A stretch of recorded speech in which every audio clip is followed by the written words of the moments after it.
les carrières s'allongent. Elles s'allongent du fait d'une entrée plus tardive dans la vie professionnelle, comme le niveau de qualification a augmenté, il faut un master désormais pour être professeur des écoles, et elles s'allongent parce qu'il y a eu de nouvelles règles pour les retraites. Les enseignants partent plus tard à la retraite. Et troisième raison, comme les enseignants sont très souvent des enseignantes, eh bien, elles ont souvent des trous dans leur carrière ou des périodes à temps partiel, ce qui a un effet sur l'allongement de leur fin de carrière. Les enseignants qui durent sont des enseignants qui ont de bonnes routines et qui savent aller aussi parfois contre certaines routines. Il y a en fait les deux dimensions. Être un enseignant qui dure, c'est avoir des routines efficaces. Mais en même temps, même des routines efficaces, parfois elles ne suffisent pas. Donc c'est aussi mettre en question ces routines et en construire de nouvelles. Là où ça a été difficile, ça a été il y a 3-4 ans. Pour la première fois de ma vie, j'ai eu une petite lassitude, une petite étincelle négative en me disant « Est-ce que tu vas continuer à faire ça comme ça toute ta vie ?» Du coup, j'ai fait plein de choses pour changer. Donc j'ai passé la liste d'aptitude pour être directrice d'école, j'ai commencé à passer le CAFIPEMF. Je voulais plus être adjointe, je voulais être autre chose, donc soit conseiller PEDA, soit PEMF, soit maître animateur informatique. Changer de fonction, changer un petit peu de métier, parce que quand on est directeur, c'est pas le même métier que quand on est enseignant. On reste enseignant, mais on a d'autres tâches, d'autres activités. Alors ils peuvent s'appuyer d'abord sur leur expérience, parce que durer, c'est aussi avoir de l'expérience.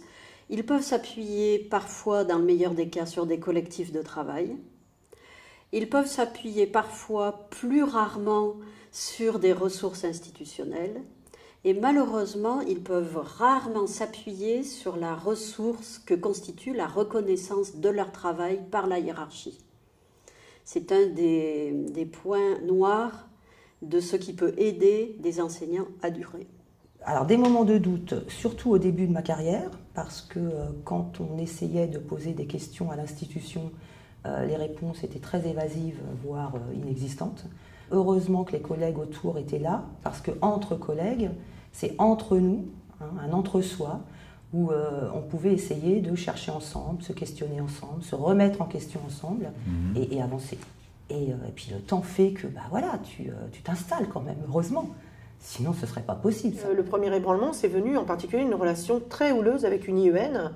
À l'époque, j'exerçais déjà en maternelle et qui avait décrété que ce que je faisais, c'était pas ça du tout. Du coup, j'ai participé aux rencontres de l'ICEM dans mon environnement. Là, il y avait des rencontres qui se faisaient certains soirs 2 ou 3 fois par mois dans une école pas très loin de chez moi. Donc, j'ai rencontré les gens de l'ICEM. C'est un engagement dans des mouvements de pédagogie un peu alternatifs qui m'ont permis de me dire non mais c'est bon, te laisse pas. Alors, il mobilise différentes ressources, mais des ressources qui viennent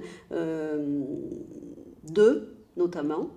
Alors par exemple pour la reconnaissance, ils construisent la reconnaissance de leur travail dans des réseaux extérieurs à l'institution. Mais aussi ce qui fait ressource pour eux, c'est de maintenir de l'autonomie dans le travail et de maintenir une pensée critique. Et cette pensée critique, elle s'exerce tant à l'encontre, j'ai envie de dire, des préconisations de l'institution, qu'à l'encontre de leur propre façon de travailler. Donc elle a deux directions.